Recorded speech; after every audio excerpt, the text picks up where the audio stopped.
राहुल गांधी का आपने कहा कि किसी भी सूरत में कार्यक्रम होगा, लेकिन राहुल गांधी की बहुत सारे लोग आलोचना भी कर रहे हैं।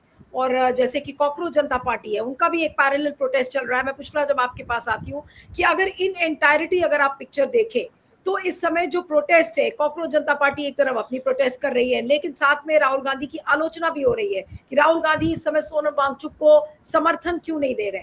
आज ये जो सारी बातें अगर बिग पिक्चर में इसको रखा जाए तो आप किस तरीके से देख रहे हैं? आखिर सोनम वांगचुक भी आज रिप्रेजेंट कर रहे हैं स्टूडेंट्स के सेंटिमेंट्स को, और जितना राहुल गांधी कर रहे हैं, लेकिन कॉकरोच जनता पार्टी के लोगों का कहना है कि भाई हमने तो बहुत सारे नेताओं को चिट्ठी लिखी कि हमारा वो कार्यक्रम ज्वाइन करें, उन्होंने नहीं किया। अब उन्होंने 20 जुलाई को, जिस दिन संसद शुरू हो रहा है, मानसून सत्र, उस दिन उन्होंने चलो संसद का आह्वान किया है। किस तरह से देखते हैं? क्या आपको लग रहा है कि कोई गुंजाइश है कॉकरोच जनता पार्टी या फिर जो राहुल गांधी जिस तरीके का कार्यक्रम कर रहे हैं उसमें कोई भी कन्वर्जेंस आप देखते हैं, या फिर उसमें आपको कोई फर्क नजर आता है? मैं एक बिग पिक्चर की बात कर रही हूँ, नेशनली स्पीकिंग। जी नीलू जी, आपको, पैनलिस्ट को और हमारे दर्शकों को मेरा नमस्कार। पहली बात, जैसे महात्मा गांधी ने कहा था, भारत सिर्फ दिल्ली, मुंबई, चेन्नई, बेंगलुरु, कोलकाता जैसे बड़े शहरों में नहीं है। भारत 802 जिलों, 7,935 छोटे शहरों और लगभग 6.5-7 लाख गांव में बसती है। कहने का तात्पर्य यह है कि जो नीट के 22-22.5 लाख कैंडिडेट्स है वो पूरे देश से आते हैं, सिर्फ दिल्ली से नहीं। 9.5 लाख कैंडिडेट सिर्फ 4 राज्यों, यूपी, महाराष्ट्र, राजस्थान और बिहार से है। तो आदर्श रूप से कोई भी जन आंदोलन जो इन छात्रों को जुटाना चाहती है, उनको मोबिलाइज करना चाहती है या उनकी आवाज को बुलंद करना चाहती है, उसे इन शहरों और गांवों और कस्बों में आंदोलन करना चाहिए। दिल्ली केंद्रित आंदोलन साफ तौर पर एक एलिटिस्ट और संकुचित लिमिटेड आंदोलन है। दूसरी बात, दिल्ली में होने वाले आंदोलन कितने असरदार है, इस बारे में हमें निष्पक्ष रहना चाहिए हम सबको। पिछले 13 वर्षों में हमने ऐसे सैकड़ों आंदोलन देखे हैं, ज्यादातर जंतर मंतर पर। जंतर मंतर पे क्यों होता है? क्योंकि भाजपा सरकार आंदोलन के लिए सिर्फ एक छोटी जगह देती है। हम सब जानते हैं, बच्चा बच्चा जानता है कि सेफ्टी वॉल थियरी क्या है। तो भाजपा सरकार चाहती है, उनकी यही मंशा है कि एक प्रतीकात्मक आंदोलन को इजाजत दी जाए ताकि जन आक्रोश उभर के ना आए। ठीक वही हो रहा है आज भी। आप सब समझदार है, आपके दर्शक भी समझदार है। आप खुद सोचिए, किसानों और सीए एनआरसी के आंदोलन के अलावा क्या किसी भी आंदोलन ने इस सरकार को हिलाया है या भाजपा सरकार को शर्मिंदा किया है? देखिए, मैं सत्याग्रह और सिविल डिसोबीडियंस की ताकत को बिल्कुल नजरअंदाज नहीं कर रहा हूं। मैं खुद इतिहास का स्टूडेंट हूं, लेकिन ये एक वैध और सामरिक प्रश्न है। आप ऐसे सरकार को सही रास्ते पर कैसे ले सकते हो जो उन्हें, जिस सरकार को नहीं लगता कि वो हमारे प्रति जवाबदेह है, जो ये सोचती है कि गलतियों को मानना एक राजनीतिक आत्महत्या है।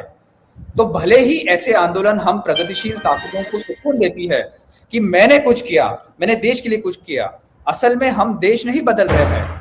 अगर आप भारत को फिर से पटरी पर लाना चाहते हैं या और संरचनात्मक सुधार लाना चाहते हैं तो दिल्ली छोड़ो, गांव और शहरों में आइए।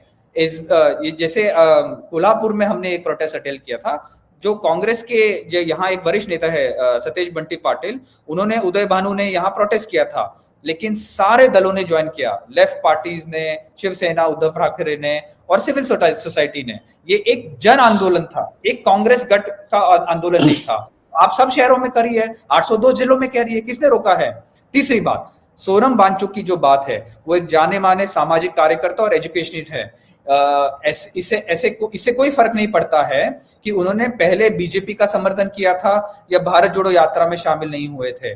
आज वो हम सबके लिए भूख हड़ताल पर है, और भारत में भूख हड़ताल एक नैतिक और आध्यात्मिक कार्य है, इसीलिए मैं उनको सलाम करता हूं। लेकिन अब उन्होंने भूख हड़ताल खत्म कर देनी चाहिए, और इसकी जिम्मेदारी सीधे तौर पर प्रधानमंत्री मोदी और भाजपा सरकार की है। राहुल गांधी थोड़ी सरकार में है, क्योंकि देखिए, वो विपक्ष का नेता है और उन्हें स्वाभाविक रूप से लोग उनसे ज्यादा उम्मीद रखते हैं, क्योंकि भाजपा सरकार या प्रधानमंत्री मोदी से किसी की कोई उम्मीद नहीं है। राहुल गांधी ने हमेशा देश के हित में एक वैचारिक और नैतिक रुख अपनाया है। इसीलिए लोग सही मायने से चाहते हैं कि वो सीजेपी विरोध में शामिल हो, लेकिन दूसरे कमिटमेंट्स होने या दूसरे आंदोलन के लिए समय देने के लिए उन पर आप इल्जाम नहीं लगा सकते हैं। और धर्मेंद्र प्रधान के इस्तीफा की मांग पर ध्यान देने को छोड़कर आप राहुल गांधी को कह रहे हो, उस पर हमला कर रहे हो कि आप इस प्रोटेस्ट में शामिल हो, ये गलत बात है। कहने का तात्पर्य यह है नीलू जी कि जब तक सीजेपी सभी नीट उम्मीदवारों का प्रतिनिधित्व नहीं करती, और आज के तौर पर जायज तौर पर कहा जा रहा है कि एआईएसएफ, एसएफआई और आयसा के छात्र नेता सीजेपी आंदोलन का ज्यादातर बड़ा हिस्सा है। राहुल गांधी सिर्फ दिल्ली में नहीं बल्कि पूरे देश में नीट के जुड़े सारे आंदोलन में शामिल होंगे। ठीक वैसे ही आरजी राहुल गांधी को टेट और एमपीएससी आंदोलन का भी समर्थन करना पड़ेगा। अब देखिए, वो कांग्रेस पार्टी की तरफ से छात्रों की गूंज 28 शहरों में एक साथ कर रहे हैं। कांग्रेस पार्टी लगातार पेपर लीक और एग्जाम स्कैम के खिलाफ आंदोलन कर रही है। यूथ कांग्रेस और एनएसयूआई के कार्यकर्ताओं पर वाटर कैनन्स, लाठीचार्ज और जेल भेजा जा रहा है। और आज जब भाजपा राहुल गांधी के विरोध प्रदर्शन को खारिज कर रही है देहरादून में, तो इससे साबित होता है कि भाजपा को कुछ परेशान कर रही है। भाजपा सरकार सीजेपी का आंदोलन जो दिल्ली में हो रहा है जंतर मंतर, उसको तो खारिज नहीं कर रही है, उसको तो कैंसिल नहीं कर रही है, लेकिन राहुल गांधी के आंदोलन को खारिज कर रही है। कुछ तो उसका असर हो रहा होगा, अदरवाइज वो ये नहीं करने, वो नहीं करते। तो हम सबको इन सारी बातों का रखना चाहिए। एक चीज और भी है कि बहुत सारी कॉन्स्पिरेसी थियरीज भी कॉकरोच जनता पार्टी को लेकर है कि भाई देखिए कहीं ऐसा तो नहीं वो आम आदमी पार्टी की बी टीम बन के काम कर रही है या बीजेपी की बी टीम बन के काम कर रही है। कई लोगों ने, और नाम नहीं लूंगी, लेकिन कांग्रेस के भी कई सर्कल्स लोगों ने मुझे इस बात को बोला कि ये बिल्कुल वही चीज है जो 2011 में हमने अन्ना आंदोलन में देखी थी। क्या उस पर अगर अज्यूम कर ले फॉर अ फ्यू सेकेंड्स की हो सकता है ये भी बात हो, हालांकि ये कॉन्स्पिरेसी थियरी है, कैविएट के साथ में बोल रही हूँ, तो फिर क्या होगा? फिर तो कांग्रेस कभी भी इसका समर्थन नहीं करेगी, ये पैरेलल मूवमेंट चलेगा। और जब तक ये पैरेलल मूवमेंट चलेगा तो जो अल्टीमेट सेंटिमेंट है छात्रों का, उस पर कोई कन्वर्जेंस होगी नहीं और ये सारा बटा बटा मूवमेंट चलेगा। देखिए नीलू जी, मैं फिर से ले कह रहा हूँ, ये भाजपा सरकार का विरोध करना है। देखिए, मैं महाराष्ट्र से आता हूँ। हम लोग हमेशा मानते थे, जब मुगल सल्तनत का हम लोग विरोध करते थे, मराठा, वो इंसर्जेंसी करते थे, वो अलग अलग किलों में जाके अलग अलग आंदोलन करते थे, अलग अलग लड़ाई लड़ते थे, एक सेंट्रलाइज सेना का सामना कभी नहीं करते थे।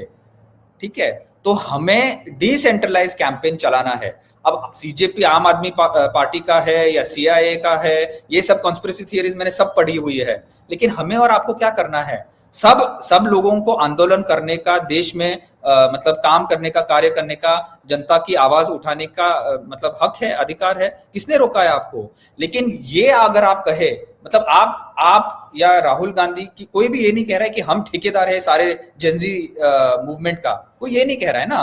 तो सीजेपी भी ना कहे, सब लोगों को उतना ही हक है वो प्रोटेस्ट का आंदोलन करने का जितना सीजेपी को है, और जितना कांग्रेस पार्टी कर रही है 802 जिलों, अभी तो उन्होंने 28 के, मैं तो इनफैक्ट कांग्रेस पार्टी से आह्वान करूंगा कि सिर्फ 28 शहरों में मत करिए, आप 802 शहरों में करिए, तो इसको और डिसेंट्रलाइज करिए। हालांकि ये शुरुआत बहुत अच्छी है, लेकिन ये जो दिल्ली भी एक बड़ा एक मेगापोलिस है, 3-3.5 करोड़ लोग हैं, उसमें एक छोटे से, अगर आप सीजेपी का प्रोटेस्ट देखें, वो जंतर मंतर एक छोटा सा एक रास्ता है, उसमें भी एक छोटा सा एक सब पार्ट है, 1/3 भी नहीं है उसमें भी ज्यादातर आयसा, एसएफआई और आईसेफ के लोग हैं, लेफ्ट पार्टीज के। तो ये मुझे नहीं लगता है कि उनको करने दीजिए प्रोटेस्ट, और ये जो एक प्रतीकात्मक प्रोटेस्ट चल रहा है ये एक अच्छी बात है, लेकिन सिविल सोसाइटी के तौर पे वो कर रहे हैं, लेकिन और भी हमको करना है ना।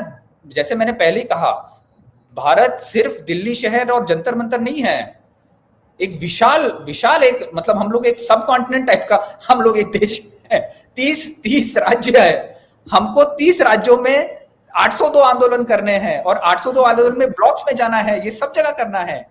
हम सब इस पे क्यों? और हमको ये भी पूछना चाहिए नीलू जी, आप मीडिया से आप भी पूछिए कि देखिए कोई एक मुझे याद है कि गंगा सत्याग्रह, गंगा के जो आरक्षण के लिए एक उसके सेफगार्ड के लिए एक बहुत जाने माने सामाजिक कार्यकर्ता थे जिन्होंने जल सत्याग्रह किया था और उन्होंने जान दे दी थी। अभी आदिवासी एक औरत है जो कहीं छत्तीसगढ़ या मध्य प्रदेश में एक आंदोलन कर रही है, वो भी जल सत्याग्रह है, वो भी भूख आंदोलन ही है। ऐसे क्यों है कि मीडिया इन सब चीजों पे नहीं दिखा रही है? ये मीडिया जो पिछले 12-13 वर्षों से सिर्फ इनके गुणगान गा रही है, इनकी वाहवाकार कर रही है, अचानक ये क्यों एक ही प्रोटेस्ट पे इतना केंद्रित है, ये भी पूछना है। ये भी एक जायज सवाल है।